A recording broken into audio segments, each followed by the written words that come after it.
कभी सोचा है कि जिस फ्लाईओवर से हम रोज गुजरते हैं, जिस मेट्रो में सफर करते हैं या जिस बिल्डिंग में काम करते हैं, उसकी बुनियाद में किस कंपनी का स्टील लगा है? आज हम बात करेंगे एक ऐसे सरकारी दिग्गज की जो दिखता कम है पर देश के हर कोने में मौजूद है। जी हां, बात हो रही है steel authority of India limited यानी सेल की। चलिए भारत की इस स्टील की रीढ़ की हड्डी की पूरी केस स्टडी को डिकोड करते हैं। सेल की एक बहुत मशहूर टैगलाइन है, there is a little bit of sale in everybody's life, यानी हर किसी की जिंदगी में थोड़ा सा सेल है। ये सिर्फ कहने की बात नहीं है, सोच कर देखिए। आपके शहर में बन रहे नए पुल के सरिये या रेलवे ट्रैक पर बिछी पटरी, बहुत ज्यादा चांस है कि वो सेल नहीं बनाई हो। तो ये सिर्फ एक स्लोगन नहीं है, ये वो हकीकत है जो हमें अपने चारों तरफ स्टील की शक्ल में दिखती है। और ये हकीकत दिखती कहाँ है? जरा नजर दौड़ाइए। एशिया की सबसे लंबी जोजिला टनल से लेकर मुंबई के शानदार ट्रांस हार्बर लिंक तक, मेरठ को प्रयागराज से जोड़ने वाले विशाल गंगा एक्सप्रेसवे से लेकर देश के कोने कोने में दौड़ती मेट्रो तक, और तो और दुनिया के सबसे ऊंचे रेलवे ब्रिज चिनाब ब्रिज से लेकर समंदर में देश की रक्षा करते आईएनएस उदयगिरी जैसे वॉरशिप्स तक, इन सब की मजबूती के पीछे सेल का ही हाथ है। यही है सेल का असली स्केल। तो आज के इस डीप डाइव में हम क्या क्या कवर करने वाले हैं? हम समझेंगे कि सेल भारत की स्टील की रीढ़ कैसे बनी, इसका इतिहास क्या है, ये काम कैसे करती है, प्राइवेट सेक्टर के साथ इसकी टक्कर कैसी है और भविष्य के लिए इसके क्या प्लान्स हैं। और हाँ, आखिर में इससे हम क्या बिजनेस लेसन सीख सकते हैं वो भी देखेंगे। तो चलिए शुरू करते हैं पहले हिस्से से, भारत की स्टील की रीढ़। और सबसे पहले ये समझते हैं कि एक महारत्न कंपनी होने का मतलब क्या है और ये देश के लिए इतनी जरूरी क्यों है। फाइनेंशियल ईयर 2023-24 में सेल ने 18.5 मिलियन टन यानी लगभग 18.50 करोड़ किलो कच्चा स्टील बनाया। अब ये नंबर सुनने में बहुत बड़ा लगता है ना, पर इसका असली मतलब क्या है? इसको ऐसे समझिए, इतने स्टील से कोलकाता का हावड़ा ब्रिज जैसे 700 से भी ज्यादा पुल बनाए जा सकते हैं। ये नंबर हमें दिखाता है कि देश के इंफ्रास्ट्रक्चर को बनाने में सेल का रोल कितना कितना बड़ा है। आप जरा टाइम में पीछे चलते हैं। ये कहानी सिर्फ एक कंपनी की नहीं है, बल्कि आज़ादी के बाद एक नए नवेले देश के अपने पैरों पर खड़े होने के सपने की है। इस सफर की शुरुआत हुई 1954 में, और सबसे दिलचस्प बात यह है कि आज़ादी के तुरंत बाद, जब दुनिया कोल्ड वार में अमेरिका और सोवियत संघ के बीच बटी हुई थी, तब भारत ने सबसे दोस्ती का हाथ बढ़ाया।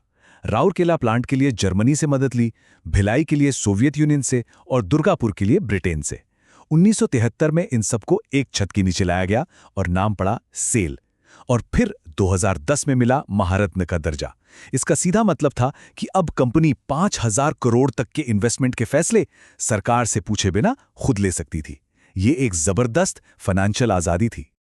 इतिहास तो शानदार था, पर सवाल यह है कि यह विशाल कंपनी आखिर काम कैसे करती है, पैसा कैसे बनाती है, इसका बिजनेस मॉडल क्या है?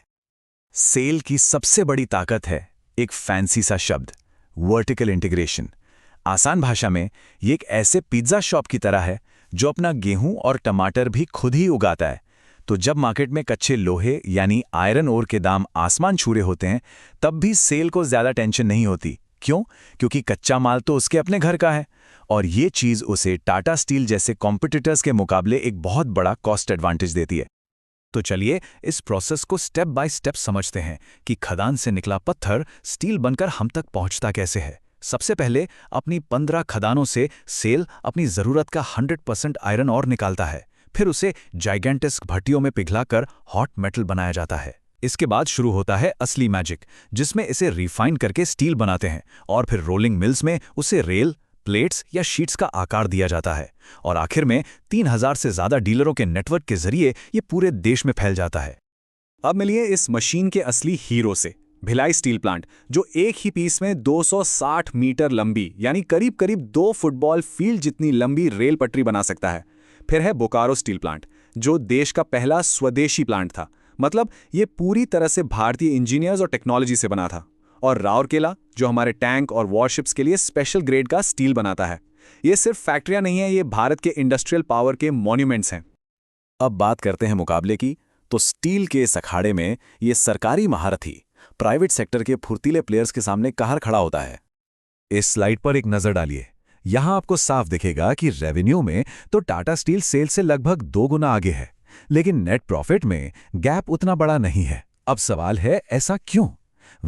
इसकी वजह है दोनों की स्ट्रैटेजी। टाटा स्टील के पास प्रीमियम प्रोडक्ट्स की एक बड़ी रेंज है, जबकि सेल का फोकस ज्यादातर रेलवे और इंफ्रास्ट्रक्चर जैसे बल्क ऑर्डर्स पर रहता है। सेल के लिए प्रॉफिट कमाना जरूरी है, लेकिन उसकी पहली प्राथमिकता देश की जरूरतें पूरी करना है। और ये लड़ाई सिर्फ आज की नहीं है, ये फ्यूचर की है।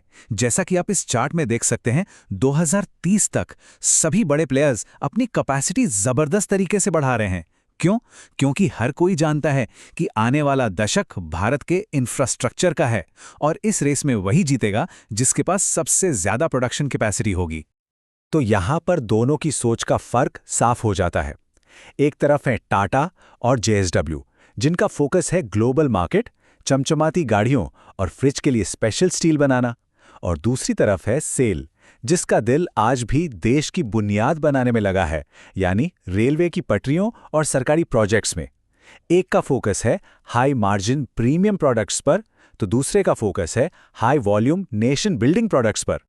अब आगे बढ़ते हैं और जरा सेल का एक पूरा स्वॉट एनालिसिस करते हैं, यानी इसकी ताकत, कमजोरी, मौके और खतरे क्या हैं, और भविष्य के लिए इसका क्या प्लान है।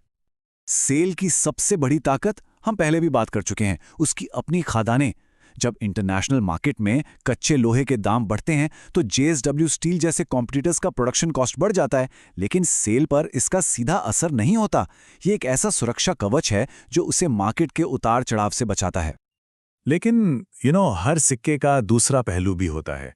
सरकारी कंपनी होने की वजह से सेल में फैसले लेने की स्पीड थोड़ी स्लो हो जाती है। जहां एक प्राइवेट कंपनी मार्केट में डिमांड देखते ही एक नया प्रोडक्ट लॉन्च करने का फैसला शायद 1 हफ्ते में ले ले, वहीं सेल को इसके लिए कई लेवल्स ऑफ अप्रूवल से गुजरना पड़ सकता है। यही PSU स्लोनेस उसे प्राइवेट प्लेयर्स के सामने कभी कभी कमजोर बना देती है। अब बात करते हैं अपॉर्चुनिटीज की, और सेल के लिए सबसे बड़ा मौका खुद भारत है। सरकार का अनुमान है कि अगले कुछ सालों में देश में इंफ्रास्ट्रक्चर पर 100 लाख करोड़ से ज्यादा खर्च होने वाला है। नए हाईवे, नए एयरपोर्ट्स, नई रेलवे लाइंस, और इन सब के लिए क्या चाहिए? Steel, steel and more steel. और जब सरकार को स्टील चाहिए होता है तो पहला दरवाजा किसका खटखटाया जाता है? ऑफ कोर्स सेल का। लेकिन खतरे भी कम नहीं हैं। एक तरफ तो घर में ही प्राइवेट प्लेयर्स से प्राइस वॉर चालू है, दूसरी तरफ चीन जैसे देश हैं जो अगर अपने यहाँ का सस्ता स्टील भारत में डंप करना शुरू कर दें तो सेल के लिए अपने प्रोडक्ट्स बेचना मुश्किल हो जाएगा। ये एक दोधारी तलवार है जिससे सेल को हमेशा बचकर रहना पड़ता है। तो इन सब चैलेंजेस से निपटने के लिए सेल का गेम प्लान क्या है? वो है विजन 2030। पहला पॉइंट, कैपेसिटी बढ़ाना, क्योंकि डिमांड पूरी करने के लिए ज्यादा स्टील बनाना पड़ेगा। दूसरा, मॉडर्नाइजेशन, यानी इंडस्ट्री 4.0 जैसी नई टेक्नोलॉजीज से प्लांट्स को स्मार्ट बनाना। तीसरा और सबसे जरूरी है ग्रीन स्टील की तरफ बढ़ना, और ये बहुत जरूरी है क्योंकि आज की दुनिया में एनवायरनमेंट इज एवरीथिंग। और आखिर में डिफेंस जैसे हाई मार्जिन सेक्टर्स के लिए स्पेशल स्टील बनाना ताकि प्रॉफिट भी बढ़े। तो इस पूरी कहानी के अंत में हम इस स्टील के महारथी से बिजनेस के क्या सबक सीख सकते हैं? What are the key business takeaways? यहाँ 3 बड़े लेसन्स हैं। पहला, the power of vertical integration, अगर हो सके तो अपनी सप्लाई चेन को कंट्रोल करो।